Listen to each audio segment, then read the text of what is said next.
तो ये वेराइटीज़ आप लोग नोट डाउन कर सकते हैं। बेसिकली पॉलिनेटर वेराइटीज़ आप याद रखिएगा, ये जो पी से मेंशन है ना साइड में, ये पॉलिनेटर वेराइटीज़ है, जैसे कि जॉनथन, और इसके अलावा जो है आपका गोल्डन डिलीशियस है, इंपॉर्टेंट जो मैं बता रही हूँ वो अर्ली सैनबरी है, और गोल्डन डिलीशियस येलो जो है वो भी विंटर बनाना जो है याद रखिएगा बनाना है, पर ये वैरायटी एप्पल की होती है। ग्रैनी स्मिथ जो इम्पोर्टेंट्स है मैं उनके नाम आपको बता रही हूँ। नाउ अब इसमें दो तरह का है यहाँ पर, एक होता है spur type and colour spots.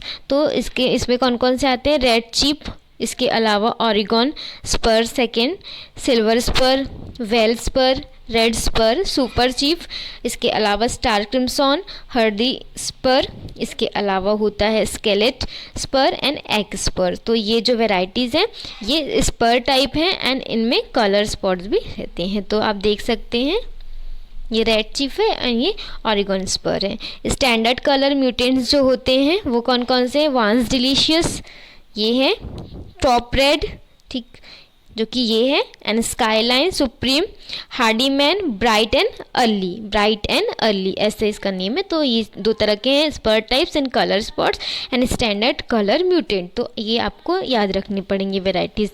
Standard variety जो है वो होती है Starking Delicious, Red delicious and Richared. तो जो ये वेराइटी है इसके नाम याद रखिएगा क्योंकि एग्जाम में पूछे जाते हैं ये। नाउ लो चिलिंग मतलब जिसमें कम चिलिंग आवर्स की रिक्वायरमेंट होती है वो है माइकल, इसके अलावा स्कोलोमिट, एना वैरायटी पूछी जाती है, वेरेड, एनाटामा पूछी जाती है, tropical beauty and purlins beauty. अब देखते हैं पॉलिनाइजिंग वैरायटी कौन कौन सी, जैसे हमने यहाँ पर देखा था ना पी से ऐसे मेंशन किया जा रहा था, तो पॉलिनाइजिंग वैराइटीज़ है जो कि है golden delicious, red gold, Tydeman early, Worcester, summer queen, golden spur, granny smith, winter banana, ठीक, इसके अलावा मैंगटॉन्स, स्कारलेट गाला, फ्लावरिंग क्रैब, इसके साथ ही साथ Manchurian snowdrift and malus floribunda. तो ये जो है ये कैसे यूज़ किए जाते हैं, एज अ पॉलिनाइजिंग वैरायटी के रूप में यूज़ की जाती हैं। स्कैब रेजिस्टेंट वैरायटी, स्कैब जो डिसीज़ है उससे रेजिस्टेंट वैरायटी यहाँ पर है प्राइमा है, प्रिसिलिया है, सरप्राइज है, फ्लोरिना है, फ्लडोज है, शिरीन है, मैकफ्री, कॉप 12, 13, लिबर्टी एंड फ्रीडम। तो ये लिबर्टी एंड फ्रीडम किसकी वैरायटी है पूछा जाता है, मतलब और किससे रेजिस्टेंट है ये भी पूछा जाता है। तो याद रखिएगा, मैं जो इम्पोर्टेंट है वो आपको मेंशन कर दे रही हूँ, ठीक है। हाइब्रिड वैरायटीज़ में जो है लाल अंबीरी, लाल से आप लोग याद रखिएगा पहला पेरेंट्स है red delicious and Ambri second parents है।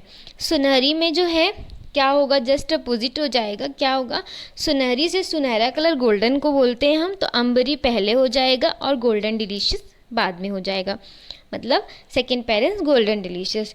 उसके बाद होता है चौबटिया प्रिंसेस एंड चौबटिया अनुपम, तो इनका सेम ही है पेरेंट्स जो कि है early Sunbury and red delicious है। अमरेड में क्या है, रेड डिलीशियस एंड अमरी, ठीक है। एंड अमरिच में रिचार्ड एंड अमरी है, एंड अमरॉयल में स्टार्किंग डिलीशियस एंड अमरी। तो ये कुछ हाइब्रिड वेराइटीज़ हैं जिनके आपको क्रॉसिंग याद रखने पड़ेंगे। अब हम देखते हैं कि रूट स्टॉक एंड इसका प्रोपोगेशन किस तरह से किया जाता है। अगर सीड से हम लगा रहे हैं तो उसको सीडलिंग रूट स्टॉक जो है यूज़ करने पड़ेंगे। सीडलिंग जो रूट स्टॉक रहते हैं वो विगरस रहते हैं एंड साइज़ में वो सेम नहीं रहते, वे जो होते हैं वे यूनिफॉर्म नहीं होते इन साइज़। इसके अलावा जो सीडलिंग जो रहती हैं क्रैब एप्पल की, जो कि मॉलस बैकाटा होता है जिसको क्रैब एप्पल बोला जाता है, और जो जितने भी सेल्फ पॉलिनाइजिंग वेराइटीज़ रहते हैं जैसे कि गोल्डन डिलीशियस, ग्रेनी स्मिथ, इनका यूज़ किया जाता है, ठीक है। अगर हम फिर मान लो हम क्लोनल रूट स्टॉक यूज़ कर रहे हैं, मतलब वेजिटेटिव प्रोपोगेशन कर रहे हैं, तो हमको क्या करना पड़ेगा, जिसमें कि प्रिकॉशियस जो है जर्मिनेशन आए, यूनिफॉर्मिटी रहे एंड वो तो थोड़े बहुत जो भी इंसेक्ट पेस्ट जो डिसीज़ हैं उनसे रेजिस्टेंट है, ऐसा हम सिलेक्शन करते हैं। तो कुछ जो प्रॉमिसिंग क्लोनल रूट स्टॉक है एप्पल में जो यूज़ किए जाते हैं वो होते हैं M9 सीरीज़ वाले, M7, इसके अलावा MM1111, तो M9 वाला जो है वो डॉर्फ, उनका जो नेचर है वो डॉर्फ रहता है।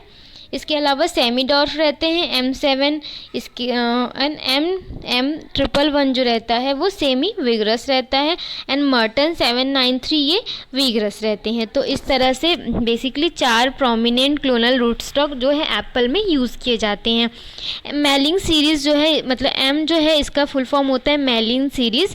तो ये रूट स्टॉक जो रहते हैं ये क्या करते हैं, साइज़ को कंट्रोल करते हैं। ठीक है, साइज़ तो कंट्रोल कर रहे हैं, बट इनमें जो है वूली एप्पल एफिड जो रहता है, इस इंसेक्ट से कोई रेजिस्टेंट नहीं पाया जाता।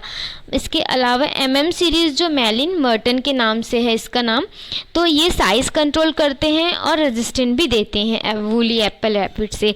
और इमला वैरायटी जो है, इमला सीरीज़ जो होती है दैट इज़ EMLA, वो क्या होती है, वो वायरस से फ्री रहती हैं। ठीक है, उनमें वायरस का अटैक नहीं होता अगर हम क्लोनल रूट स्टॉक में इमला सीरीज़ का यूज़ करते हैं। तो अब देखते हैं कि प्रोपोगेशन कैसे किया जाता है रूट स्टॉक का। तो सीडलिंग रूट स्टॉक का पहले देख लेते हैं। सीड्स को हमको क्या करना पड़ता है, स्ट्रेटिफाइड करना पड़ता है। कितने दिन के लिए, 60 to 70 डेज़ के लिए। डॉर्मेंसी ब्रेक करने के लिए यहाँ पर हम स्ट्रेटिफाइड मेथड का यूज़ करते हैं। 60 से 70 दिन में किया जाता है। हम क्या करते हैं, सैंड जो रहता है, रेत जो रहती है, उसकी अल्टरनेट मॉइस्ट सैंड की लेयर बनाते हैं, जो कि 4 to 6 डिग्री सेल्सियस में मेंटेन किया जाता है दिसंबर से फरवरी के जो सीज़न रहते हैं उसमें। और फिर क्या होता है, ये जो स्ट्रेटिफाइड सीड्स रहते हैं उनको नर्सरी बेड जो हमने मार्च में डेवलप किया है, जिसकी हम स्पेसिंग रखते हैं 8 से 10 centimetre from seed to seed, मतलब एक सीड से दूसरे सीड की डिस्टेंस 8 से 10 सेंटीमीटर की रखते हैं। और हम इस नर्सरी को मार्च के सीज़न में, मार्च के महीने में प्रिपेयर करते हैं। और मतलब लाइन से लाइन की जो डिस्टेंस है वो हम 15 से 20 सेंटीमीटर रखकर जो स्ट्रेटिफाइड सीड है उनको नर्सरी में ग्रो कर देते हैं या सोन कर देते हैं। सोइंग के बाद क्या होता है, जो नर्सरी बेड्स रहते हैं उनमें हम 10 सेंटीमीटर मोटी जो ड्राई ग्रासेस रहती हैं ना, सूखी जो घास रहती है, उनको एज अ मल्चिंग एजेंट के रूप में यूज़ करते हैं एंड लाइट इरिगेशन दे देते हैं, जिससे कि क्या मत हो, हम जो डेसिकेशन होता है स्ट्रेटिफाइड सीड का, वो जो टूटने लगते हैं, वो उनका कंट्रोल करने के लिए हम हल्की सी, एकदम ज़्यादा नहीं बोलूँ ना, हल्का लाइट इरिगेशन दे देते हैं। मल्च क्या करते हैं, हम मल्च को हम जितना जल्दी, जैसे ही हमको दिख रहा है कि जर्मिनेशन स्टार्ट हो गया है, हम मल्च रिमूव कर देते हैं, जिससे कि प्रॉपर जर्मिनेशन हो पाए।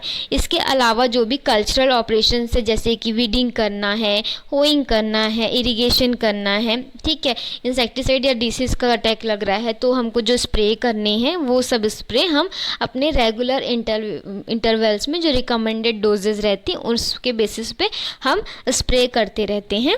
और जो सीडलिंग रूट स्टॉक रहता है वो मतलब ग्राफ्टेबल साइज़, मतलब वो ग्राफ्टिंग करने का जो साइज़ है वो कब अटेन करता है, जब वो 15 mm डायमीटर का हो जाता है इन अ ईयर में। एक साल में क्या होता है, जब seedling root stock attain graftable size of 15 mm diameter in a year, मतलब एक साल लग जाते हैं उसको ग्राफ्टेबल साइज अटेन करने के लिए, जो कि 15 mm होता है। तो इस तरह से इसकी ग्रोथ जो होती है थोड़ी स्लो होती है।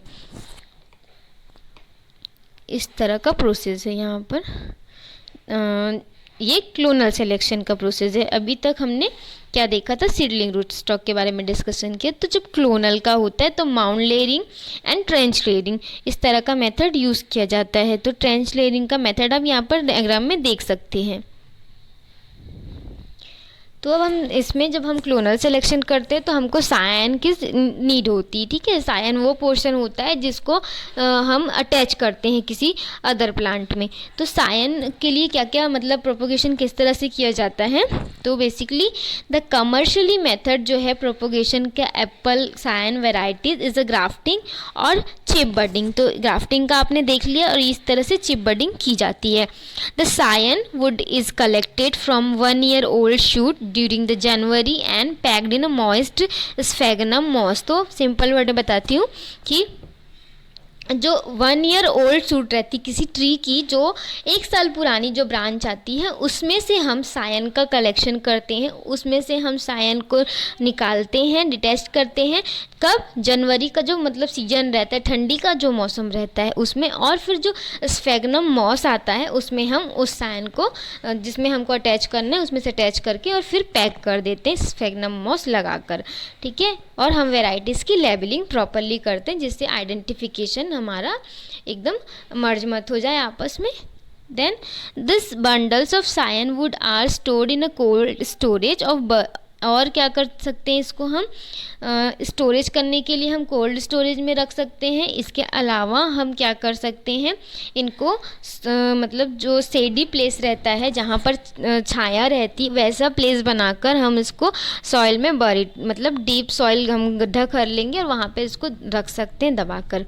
The best time of grafting Apple में फरवरी टू मार्च। तो ये याद रखिएगा, ग्राफ्टिंग के लिए बेस्ट टाइम जो है वो फरवरी से मार्च होता है और टंग एंड क्लेफ्ट ग्राफ्टिंग का मेथड यूज़ किया जाता है। चीप बर्डिंग भी यूज़ की जाती है पर ये मार्च और जुलाई में की जाती है। तो ग्राफ्टिंग का मेथड के लिए हमको फरवरी मार्च का महीना अच्छा रहता है और अगर हम चीप बर्डिंग करेंगे तो मार्च एंड जुलाई का मंथ अच्छा रहता है। अब हम देख लेते हैं प्लांटिंग का बेस्ट टाइम क्या है। प्लांटिंग का बेस्ट टाइम होता है जनवरी टू फरवरी। द प्लांटिंग डिस्टेंस ये वैरायटी के अकॉर्डिंग, रूट स्टॉक के अकॉर्डिंग और फर्टिलिटी स्टेटस के अकॉर्डिंग वेरी करता है, ठीक है। प्लांटिंग से पहले हमको क्या करना है, जो लेआउट है वो प्लान कर लेना है कि हम किस लेआउट में प्लान जो है उनको ग्रो करना चाहते हैं। तो अगर हम क्या कर रहे हैं, स्क्वायर मेथड में लगा रहे हैं या फिर हम हेक्सागोनल सिस्टम यूज़ कर रहे हैं, बेसिकली हमको ये दो मेथड अडॉप्ट करनी चाहिए, हेक्सागोनल एंड स्क्वायर। जो ऑर्चर्ड का जो एक मेथड होता है लेआउट का, वो हमको यूज़ करना चाहिए। वेयरएज एन स्लोपी लैंड अगर है तो हमको कंटूर यूज़ करना चाहिए और टेरेस सिस्टम जो है वो यूज़ करना चाहिए अगर स्लोपी या हिली रीजन है। इसका पीट का साइज़ 111 मतलब 1 मीटर का लेंथ, 1 मीटर उसका विड्थ रहता है एंड हाइट भी 1 मीटर रहती है। तो इस तरह का हमको एक गड्ढा मतलब करना है जिससे कि प्लांटिंग जो है वो अच्छी तरीके से हो पाए। फिर जो ये हमने गड्ढे किए हैं उसमें हमको मतलब क्या करना है, एटलीस्ट 1 मंथ पहले हमको क्या करना है कि 40 से 50 केजी हमको जो बहुत ही अच्छी तरीके से सड़ी हुई जो गोबर की खाद या FYM है, फार्म यार्ड मैन्योर है, उनको सॉइल के साथ मिक्स करके भी हम डाल सकते हैं और ऐसे भी हम FYM उस गड्ढे में अप्लाई कर सकते हैं। इसके साथ ही हमको FYM में क्या मिक्स करना है, SSP जो बोलते हैं, सिंगल सुपर फॉस्फेट जो है वो मिक्स करना है 1 kg के अमाउंट से। एंड आफ्टर प्लांटिंग, फिर हमको प्लांटिंग करने के बाद इरिगेशन, लाइट इरिगेशन करना है। ट्री बेसिन्स को हमको मल्च करना है 10 सेंटीमीटर थिक ड्राई ग्रासेस का यूज़ करके। अदर भी आप जो मल्चेज मटेरियल है वो यूज़ कर सकते हैं, बट ड्राई ग्रासेस जो है वो इजीली अवेलेबल हो जाते हैं एंड ये एज अ ऑर्गेनिक मल्च भी काम करते हैं। In apple most of the variety जो होती है वो सेल्फ अनफ्रूटफुल होती है। इस कारण से आपको मतलब जो हमने पढ़े ना हम पॉलिनाइजिंग वैरायटी, उनका यूज़ करना बहुत ज़रूरी होता है जिससे ये जो अनफ्रूटफुलनेस की समस्या है इसको हम दूर कर सके। तो हमको कितने % यूज़ करना चाहिए, किस प्रपोर्शन में, हमको 33% एटलीस्ट रहना ही चाहिए पॉलिनाइजिंग वैरायटी एप्पल के केस में। तो इस तरह से ऑर्चार्ड में हमको मतलब पॉलिनाइजिंग वैरायटी भी लगानी चाहिए। तो बेसिकली फार्मर्स यूज़ नहीं करते इसलिए अनफ्रूटफुलनेस की समस्या आ जाती है। तो हम हमको रिकमेंड करना चाहिए कि आप नॉर्मल वैरायटीज़ जो लगा रहे हैं उनके साथ 33% का प्रपोर्शन रखें पॉलिनाइजिंग वैरायटी का, जिससे कि अनफ्रूटफुलनेस की समस्या जो है उसका समाधान हो पाए। ठीक, नाउ हम स्पेसिंग देख लेते हैं। तो मतलब डिफरेंट स्पेसिंग यहाँ पर है मेंशन की गई है। तो सायन वैरायटी है, स्टैंडर्ड है जिसमें कि रूट स्टॉक सीडलिंग अगर है तो उसका ट्री का साइज़ विगरस होगा, तो स्पेसिंग 7.5 to 7.5। तो उसमें कितने ट्री आएंगे पर हेक्टेयर में, 178 आएंगे। इसी तरह इसके वीडियो में हम यहीं तक डिस्कस करेंगे और इसके ऊपर और जो कुछ बची चीज़ें हैं उसके ऊपर वीडियो आएगा, तो आप जो है वीडियो कंटिन्यू देखते रहिए, तो आपको चीज़ें समझ आएंगी। So thank you for watching today's video. अच्छा लगेगा तो उसको लाइक शेयर एंड सब्सक्राइब कर दीजिएगा चैनल को। So thank you.